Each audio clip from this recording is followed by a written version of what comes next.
Sa ibang balita, iprinisenta ni Presidential Advisor on the Peace Process, Secretary Jesus Dureza, kay Pangulong Rodrigo Duterte kahapon ang 8 taong gulang na nabihag ng Abu Sayyaf Group na pinakawalan kamakailan. Sa kanyang pagharap rin sa media, nagpaabot pa ng paumanhin ng Pangulo sa pamahalaan ng Germany kaugnay sa pagkamatay ng kanilang kababayan na si Jürgen Kantner sa kamay ng Abu Sayyaf. Nagbabalik ang aming kasamang si Rocky Ignacio. Nagpaabot ng paumanhin si Pangulong Rodrigo Duterte sa pamahalaan ng Germany at sa mamayan nito sa sinapit ni Jürgen Gustavo Kantner sa kamay ng bandidong Abu Sayyaf. Sa interview ng media sa Malacanang, ipinaabot na rin ng Pangulo ang pakikiramay sa pamilya ni Kantner. Well, yes, correctly said. I am very sorry that the hostage or a national of your country has been beheaded. I sympathize with the family. I commiserate with the German people. But I said we tried. There's a massive operation now going on. And as I have just announced to you, we're beginning to use the air assets. I would like to say something to the family and to the government that we really tried our best. We have been there, the military operation has been going on for some time already.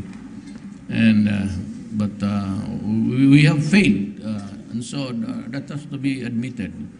There's nothing wrong in admitting a failure. But it's a matter of policy that we do not surrender to the demands of paying ransom. Tiniyak naman ng Pangulo na hindi hihinto ang pamahalaan para mapigilan ang banta sa kaligtasan ng mamamayan ng banditong grupo. Ayon kay Dureza, sa kasalukuyan na may mahigit 20 pang bihag ang Abu Sayyaf. Iginit muli ng Pangulo ang no ransom policy ng gobyerno. Ipinaliwanag pa nito na mahalagang aspeto para sa tunay na kapayapaan ng Mindanao ang pagpapatupad ng federalismo. Secretary Dureza, Governor Socorro, his son was also the governor for a humanitarian job. Yun namang mga ulama who adopted the boy, and of course the armed men there. Thank you this time for treating a human being just like a human being. But for the rest of the hostages doon, medyo they still have a lot of work to do. It's all money and convincing. We have Nor on our side. Maybe that's why Secretary Dureza was a bit successful this time.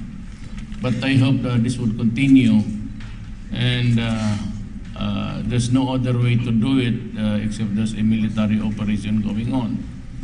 And I would like to assure everybody that for as long as there is the violence being perpetrated, the Republic of the Philippines will continue to with its military operations.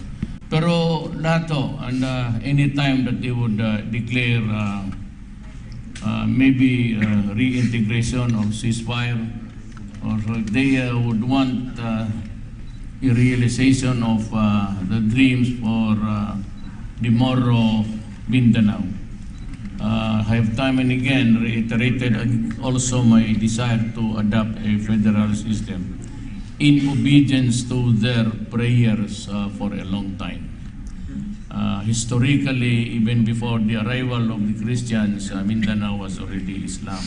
Sa kabila naman nito, ligtas na napalaya ang 8 taong gulang na bata na si Rexon Romok na dinukot kasama ang kanyang mga magulang na sina Elmer at Nora sa Zamboanga, Sibugay noong August 5, 2016. Sa Patikul Sulu na rescue ang bata kahapon sa tulong ng militar, lokal na opisyal at Moro National Liberation Front o MNLF. Kasama si Presidential Advisor on the Peace Process, Jesus Dureza, dinala nito ang bata kay Pangulong Rodrigo Duterte. Sa kwento nito, naging errand boy ito ng banditong grupo. Nagpaabot na rin ng tulong ang pamahalaan sa pamilya. Pinasalamatan naman ang mag-asawang Pangulo sa pagbabalik na ligtas ng kanilang anak. Nagpapasalamat ako sa sa buong may kapal at saka kay President salamat. Maraming salamat po. Maraming salamat po. Salamat sa mga opisyal ng gobyerno. Nagpasalamat po kami kay mahal na Presidente at sa kanyang sekretary niya si Secretary Durisa at saka sa gobernador ng Hulo si Abdul Sakur Tan at si Toto Tan. Dahil sa kanila nakuha, nabalik yung bata namin sa amin. Salamat po sa lahat. Para sa PTV News, Rocky Ignacio.